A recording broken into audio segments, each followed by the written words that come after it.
You're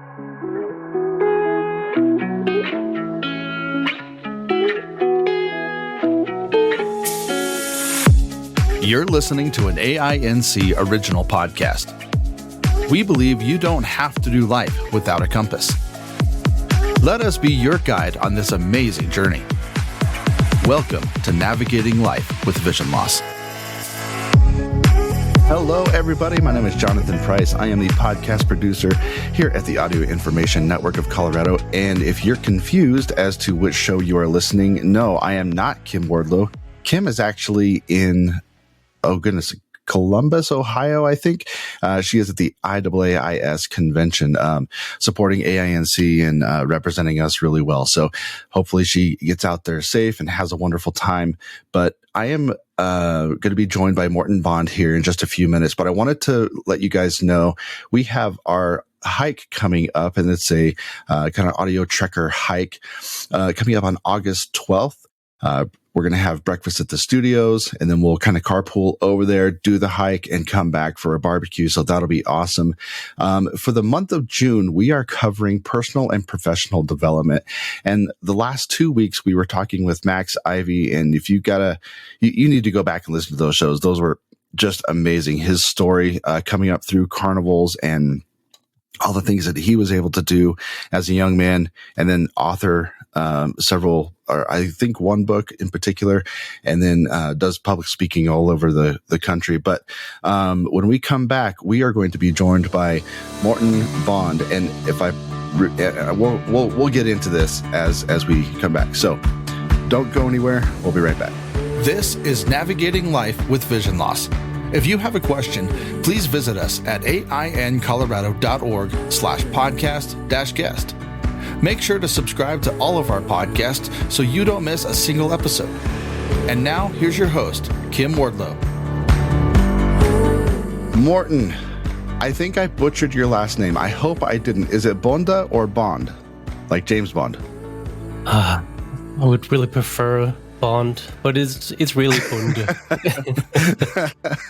But I don't mind when people say Bond, and when I travel to the States, I enjoy checking in at the hotel counter and they say, "Welcome, Mr. Bond." Mr. Bond. I never argue with them. It's so fine. No, why would you? Do you show up in a black suit too? No, unfortunately, no, just regular me. But in Denmark, Bonde in Denmark is a farmer, actually.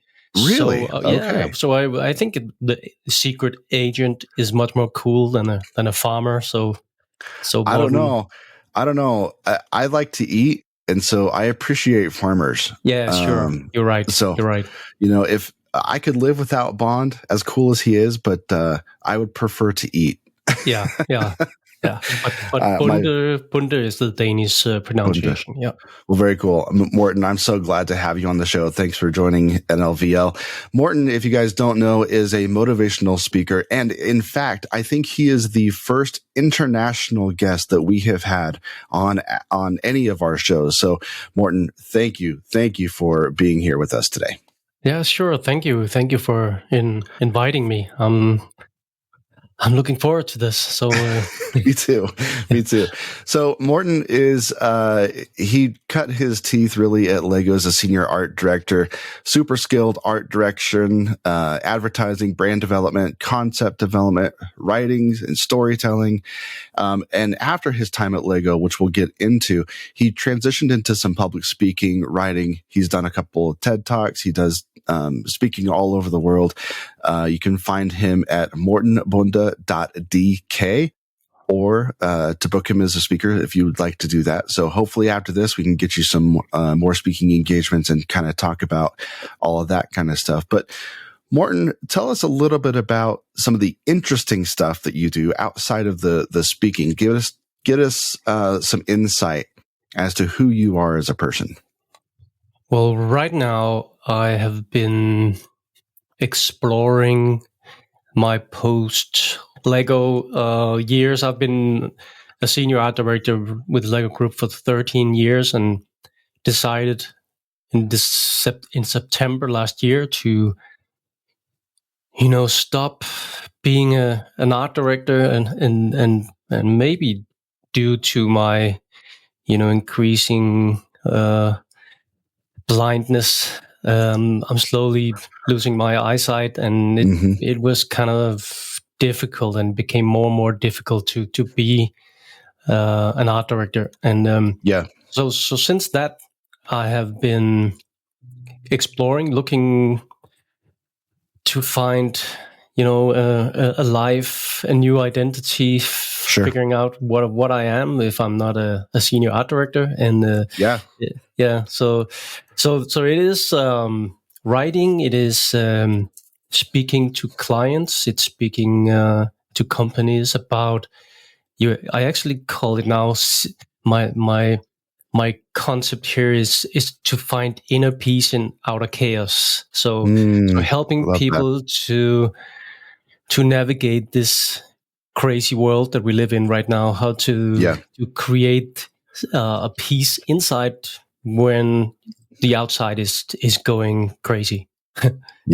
That's awesome. I love that. Before we get into that, I want to know, what is your favorite part about June, and what is June like? You're in Copenhagen, is that right? Well, 2 hours drive from Copenhagen. Yeah. So what is your favorite part about June, where you are? Well, I think in Denmark we have very long days due to the where we are located up north. So I really love that it's bright outside until almost 11 p.m. Oh wow! Yeah. Goodness. So that's the days are just endless, and then the nights are really really short. The sun comes up around 3:30 in the morning. Oh no! Yeah. So, but that's really the beauty about Denmark. We have the seasons. It's very cold in the winter, and it can be right now it's 26 degrees Celsius. I don't know what that is in Fahrenheit, but I think it's like 80 in the 80s somewhere. Yeah. So it's really really warm, really nice, and so I really enjoy the long hours. That's awesome. Are there any cool festivals happening this month? Well, yeah, there's it's probably in the beginning of July, but the Roskilde Festival is a very famous one in Copenhagen, around Copenhagen, and a couple around the country. It's a very small country. You can drive from one side to the other in a couple of hours, and then on the long from top to bottom, maybe 6-7 hours. So it's a very small. Oh my goodness. Country. Yeah. That's incredible. Colorado. 7 million citizens in Denmark. Wow. That's it. Okay. Wow. Colorado, we can drive from one end of the state to the other in about 7 or 8 hours. So that's pretty close to this. Same size. But anyway, okay. So you're from Denmark. Tell me, let's walk through your vision loss journey. Start at the beginning. What was your diagnosis, if you can share that, and then kind of how that transitioned into what you're doing now? Yeah, I was diagnosed back in 2002 when I was 29, and I remember there was a shocker, because I had some vision problems, but no one could really tell me what it was. So I had to go to Copenhagen, a special, a center for inherited genetic conditions, and they could tell me that I had retinitis pigmentosa. And at that point, it wasn't really a big problem. I could still drive. I could still basically do anything, Sure. And I had no issues as such, but I was just told that in your future, you will have to, at one point, learn how to, navigate life with blindness. Right. And how do you deal with that when you're 29 and you are, at the beginning of your professional career? I had been an art director for a couple of years, and I just couldn't I couldn't cope with that information. So I decided to, do what most men probably do: ignore, Yep. pretend it's Absolutely. not there. Yep. Bury your head and just fight through it. Absolutely. Yeah, exactly. So I worked as an art director, and then from 2009 to present date almost, with the Lego Group, and just pretending that nothing was wrong. Of course, I slowly and gradually, saw the consequences of Right. my eyesight deteriorating. Yeah. But I didn't want to make it into a problem, so I just continued until Yeah. 16 or something like that, and then I had experienced a couple of burnouts and stress relief periods, Yeah. from 14 to 16. But no one could really understand why, and I Sure. went to see some counselors, and no one could really tell. And then I went to the ophthalmologist in 16, and he said, "Oh my God, you're legally blind." You're Did you still know? driving around. Yeah, and I remember looking at him. He said, "Oh, I see. Then I should probably stop driving." And he said, "What?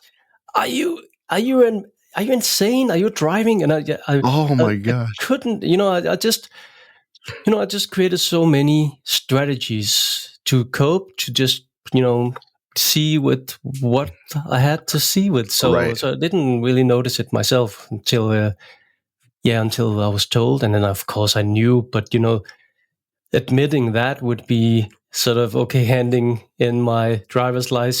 license and admitting to myself that I am No way. legally blind. I'm visually impaired, and I couldn't accept that. So, in terms of the personal development, because we're doing this month on personal and professional development, and we're going to stay in this personal development for this particular episode, but you talked about transitioning from being fully sighted to then this diagnosis with RP. And you talked about the stress and going to counselors and the denial of kind of that diagnosis and the transition from that. What did that do to your psyche, and what did that do to you, not only as a man, but just as a human being who is going through an incredible life change after spending nearly 30 years with what I would assume would be good vision? Yeah, it's the thing was that when I was told I was legally blind, it was in the summer of 16. Everything just it made sense. I had been experiencing burnouts. I had been Sure. experiencing that I couldn't really, I felt that I was giving myself 120% every day, and I really couldn't participate in anything after work and at weekends. Right. I was just so I had a feeling already at that point that I wasn't really good enough. That was, I was just barely making it, and no one really could tell. No one felt that, but I felt it because, Yeah. yeah. And then I was told, you're legally blind, and then it was out there, and then I experienced from the summer of 16 to December 16, a lot of social workers and Lego people and the blind association in Denmark, and they were affirming to me that this condition was tough, and it made sense that I had a depression, and it made sense that we would have to figure out how I could have maybe a part-time job, or whatever they could offer me. Right. And I was sitting there at the municipality office, the job center, in December 2016, and everyone were talking about all these special plans and all that. And then I had this moment when I just felt that this was it. This was the end of my life. I didn't care. Wow. If I would live or not, that didn't really matter. Right. So in that despair, I just felt for a moment everything just went really quiet, and then I heard this voice in my head, and it said, Morten, what do you want out of life? And it was such every time I speak Wow. about it, the hairs on my arms stand, because it was a Yeah. voice.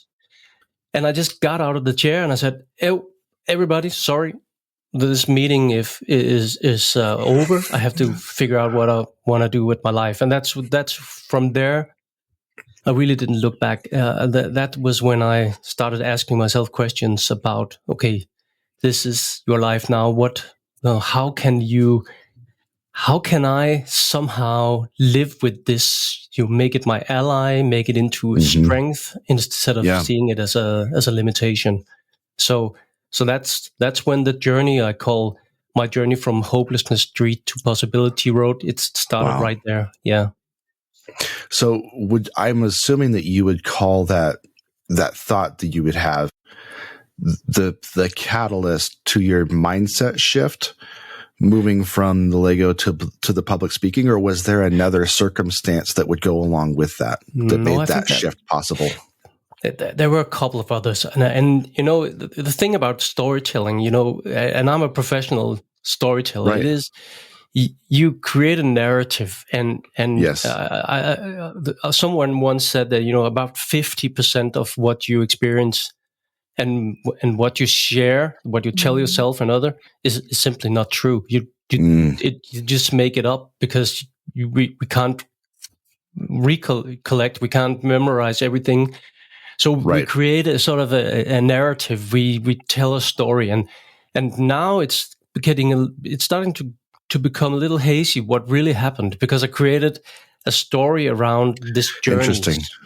So I'm pretty sure that this moment was one of the catalysts, but I think that there was a lot of other things going on, a lot of stuff that we're kind of pushing toward that. But I kind of, in my mind, in my story, that was sort of the pivot. That was the pivotal moment that changed everything. But but there were, I can remember, there were other incidents that contributed to me asking this question.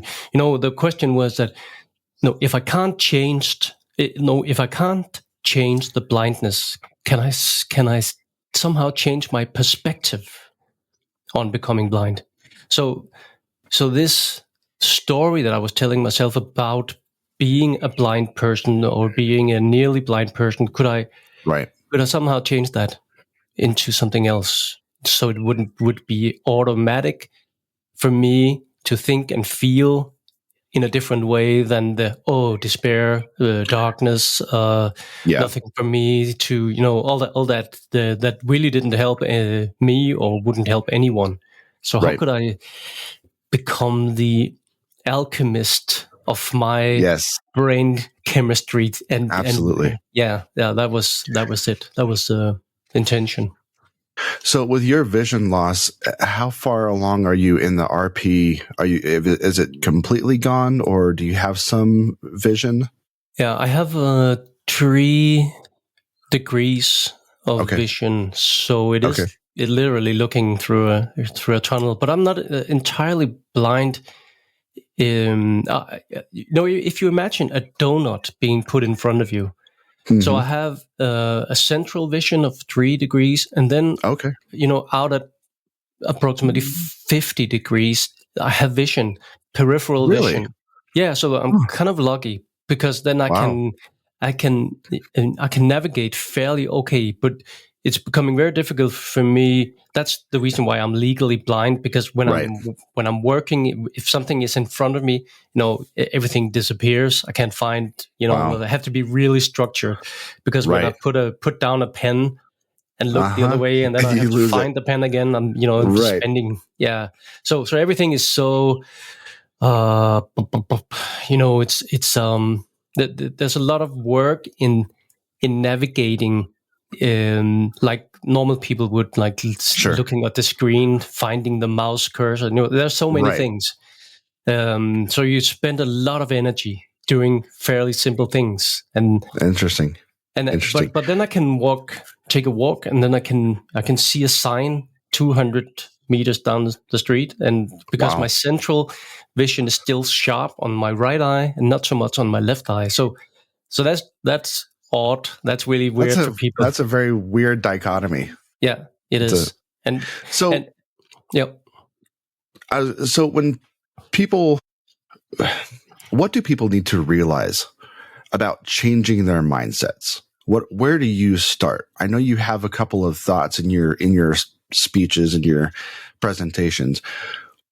What do they need to realize about changing your mindset? Yeah, first of all, I think it's about waking up, having that nudge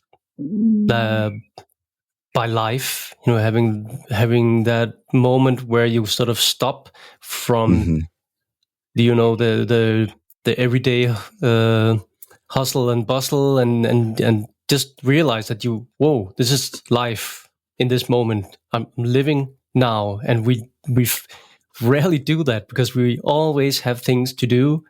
Right. We are always looking, a couple of days ahead of us because tomorrow I'm having this thing and I'm doing this, and yesterday was not a good day because I did that. And so first of all, it is to notice that we have this, always talking voice in our head that kind of comments on everything.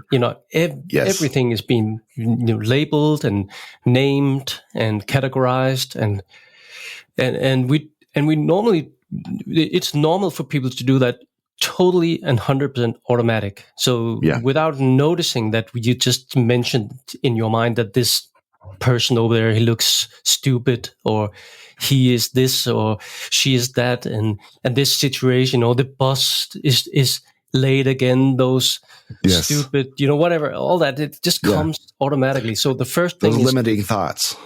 Yeah, and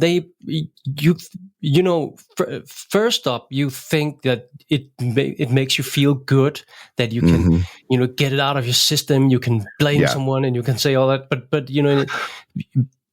what really happens is that you're hurting yourself because you start a chain reaction of chemistry in your head. Your brain produces cortisol and stress, and your body will become stressed, and it becomes a cycle, and it's a never-ending cycle if you don't stop this automatic program you have that is sort of negative, and 70% of our thoughts are automatically negative. So it's very easy to become this person who's kind of everything is just that my boss is an ass, and I should have had a bigger car, and the neighbors would just do this, that everything would be better, and that's so normal. So it's one about waking up and noticing that I create the world in the way that I interpret things, the way that I mentalize input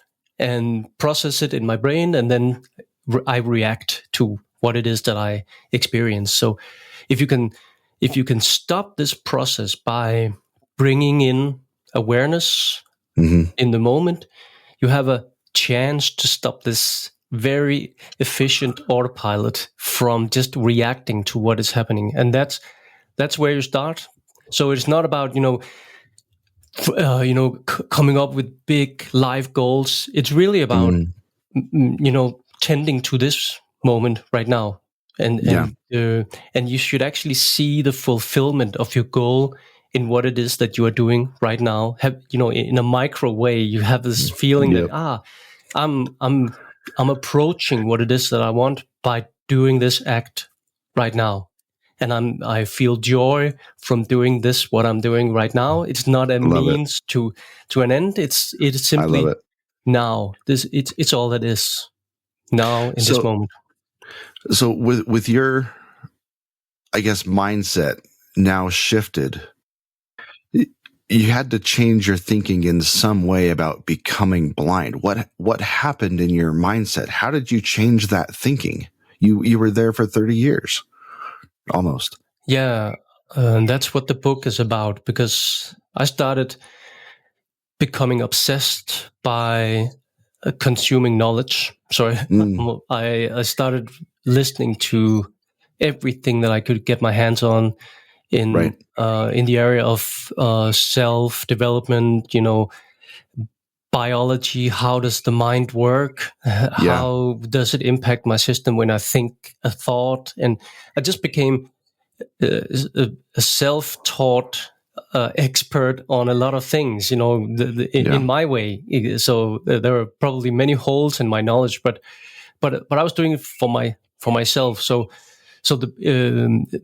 I noticed one thing, and I think a lot of people realize is that if you want to change a habit, it really takes a lot of presence. It does. Noticing every time that you reach out for the chocolate bar, and you have to realize that your arm is moving towards it. You didn't really intend to do it, but the body just craves this thing, and then you have to notice it, and then think about what it is that you're doing and what it is that you are thinking, and then decide to change that pattern in the moment. So it's really, really important to be in the present moment. So I gave myself throughout 4 months, I gave myself 4 challenges that I explained and described in the book. Yes. That they were tailored and crafted in a way that I would challenge my autopilot. And my autopilot was programmed to see danger, to see problems that would occur from me not being able to see. So I was always preparing ahead what could go wrong. So I was always in a place where I anticipated the worst case scenario. Right. So you're in a place of defense. Oh yeah, and it wasn't something that people would. I was still able to be a positive person. Everyone at my work, they would say, "Well, Morten, he's just, he's so calm and he can do this and he's awesome." But internally, I was just enduring all this mental stress that I was.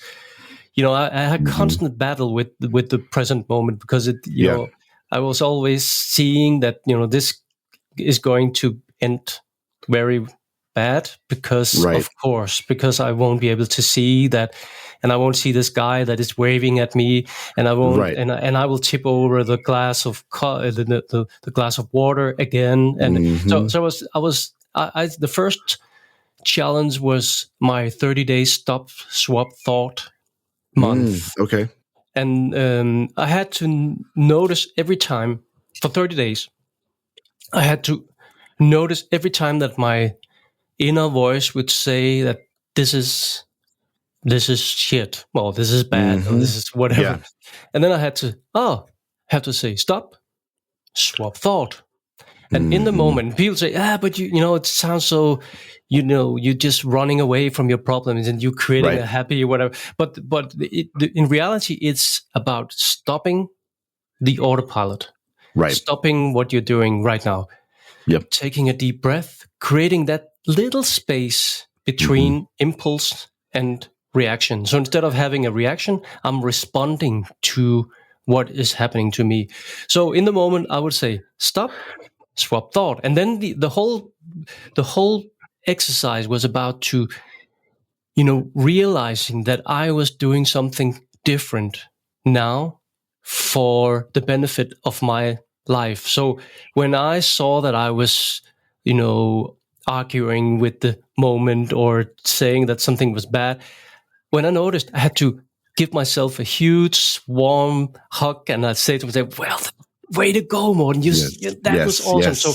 So I became my own coach in a way, a good coach, instead of this, asshole that I had been who had been commenting on my life until now. They always say, that's what you get when you could have been better and all that.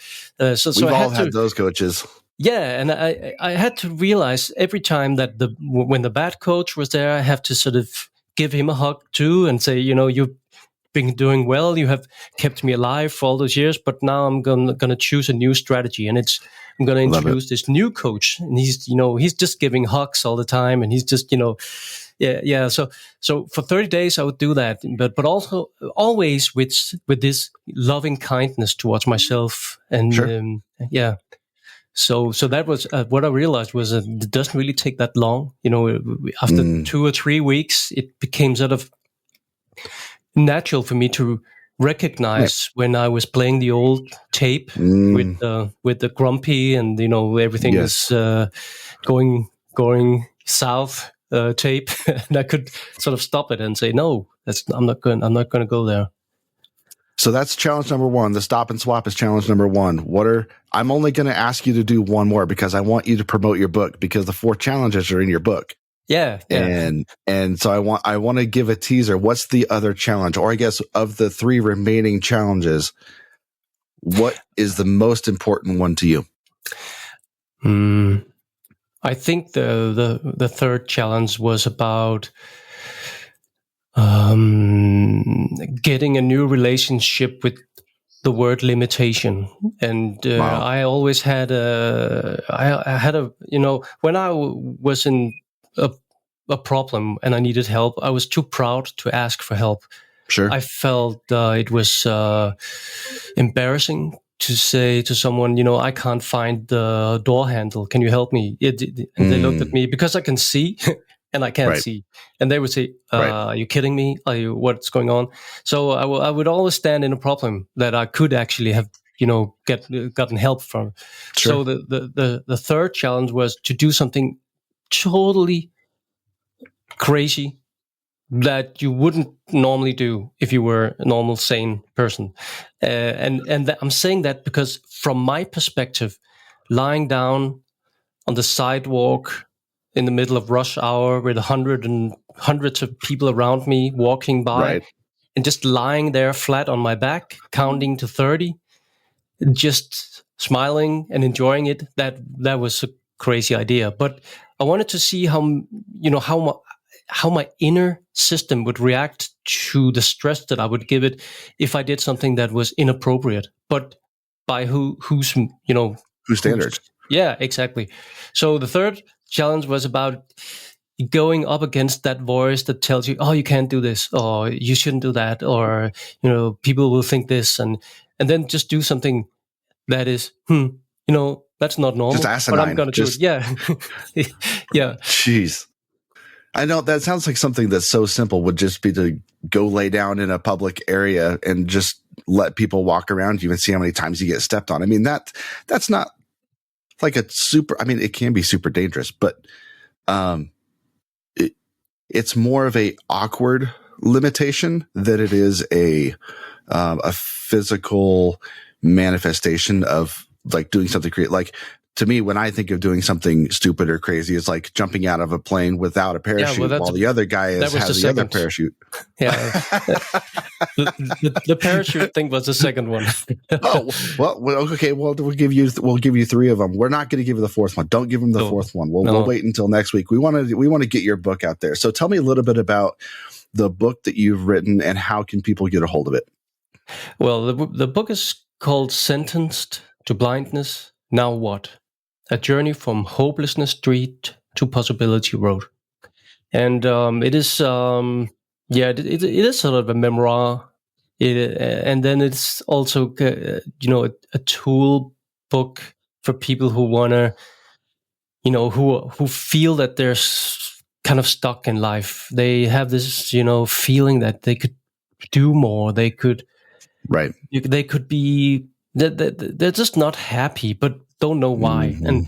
And so the book is divided into 3 parts, and the first one is about my journey, with my eyesight and losing my eyesight, and then the second part is really a lot of knowledge that I picked up, ancient wisdom, neuroscience, how the brain works when you're stressed, and all that from my perspective. So not from a scientist or a doctor or professor, but just me reading, learning stuff, and then telling it with my words. So it's a regular guy. You just, getting fanatic about these topics and then telling them, because that's what I've been doing. I've been, formulating um, uh, fairly complicated topics in a very simple way. That, you know, a client comes with this thing, and it's very, you know, it took us 3 years to produce, and it, you know, we have these 200 pages that's what it can do for humanity, and I had to be the one saying, okay, this is the story, this is what we are going to tell the client about this. So I did that, you know, with this process. I simply, you know, vacuumed all I could about, you know, ancient wisdom, how to transform, and then I put it into a book in my words. So the second part is about that, and then the third part is about when you know all this, how do you implement it in your life? How do you, instead of having it as a sort of I know all this, but that's just knowledge, that's just philosophy. How do you implement it? How do you make it you? So how do you take it and then work with it in your life? So that's the intention for the book. Boy, that's incredible, man! I can't wait to. Is it on Audible, or where can people get it? It is on Audible, and it is on Amazon. And perfect. Yeah. And so again, the name of that book is Sentenced to Blindness. Now What? A Journey from Hopelessness Street to Possibility Road. And I hope that in the book, you talk about the differences between Hopelessness Street and the Possibility Road. And do you go into that? Because I love that framework. Yes. And it is, of course, another way to look at, you know, it's a whole yin and yang thing. It's a balance of life. We have this idea that life should be only, you know, like a bed of roses. You know, always good. But it is toying with the whole concept of, you know, balance, harmony. So if you're not faced with struggle, adversity, and you won't be able to appreciate the good side. So without the darkness, you will never be able to appreciate the light. So that's just my way to put it. And I have a little surprise in there, because we have 3 lettermen that is going to it's gonna take people by surprise, I think, because awesome. There's a part of the book that there's a little bit of a mystery. Oh, well, then you're gonna have to, if you're listening to this, you got to go get the book. Go to Morten, MORTEN BONDE.DK. Yeah, and it can be .com actually. .com. Okay. Yeah, it will redirect. Yeah. Okay, so sounds good. Morten.com. Yeah. And it's a beautiful website. It looks amazing. And so as we wrap this up, what would you like people to take away from this conversation? And then if you can transition, give us a little bit of teaser about next week when we're going to be going into the professional development and what that looked like.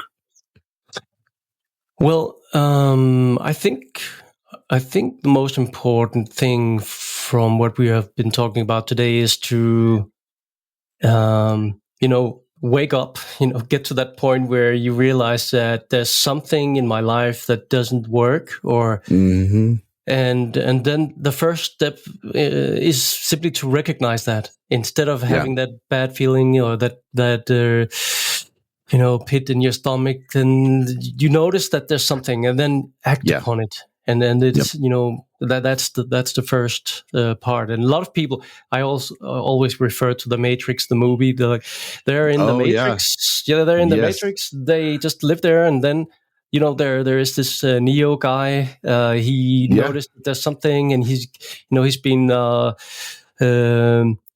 approached by Morpheus, who is this, you know. So they realized something is, you know, off. We have to do something, and I think that the first step is to, as a citizen of the Matrix, to realize that you are in the Matrix, and you can actually stop this process, and you can start to think for yourself, and, you know, really discern for yourself what is right for you, and Yep. not for a company or for a group of people or a state or whatever. Simply start to take ownership of your own life. It's always the most dangerous questions to ask: the who, what, when, where, why, and how. And if you've got the courage to ask those questions, you will go a very long way in this life. Yeah. And I love that. So give us a little bit of preview about next week, talking about professional development. Well, you know me from our introductional talks. I'm never prepared. I just go into conversations. That's right. I have no idea what the next episode is going to be about. Sounds good. You know more about that. You said professional, and I'm ready just to go into this. Sounds good. Yeah, so it'll be fun to talk about your Lego experience and what you did before then, and transitioning professionally, what that looked like for you. So, Morten, I am so thankful that you were. I'm so thankful you were on this week. And next week, Kim will be back in the studio, so she will be conducting that interview. So I'm excited to have her back. Hopefully, everything at IAAIS went well. And for all of you out there, please listen to our other shows after Sight. We have Blind Sight and we have Blind Level Tech, which deals with all things blind technology. We just released an episode last week on accessible TVs, so go check that out. And then we've got some amazing guests coming up on both After Sight, which Morten is actually going to be on with Penn Street in a couple weeks, so that'll be awesome. And we're so excited. And everybody, please stay safe out there. Enjoy your day. Ask those questions. Get that mindset changed, and just let yourself be okay. It's okay. It's okay to go through this. We're here to do this with you. We're here to navigate life with you. We'll talk to you guys later.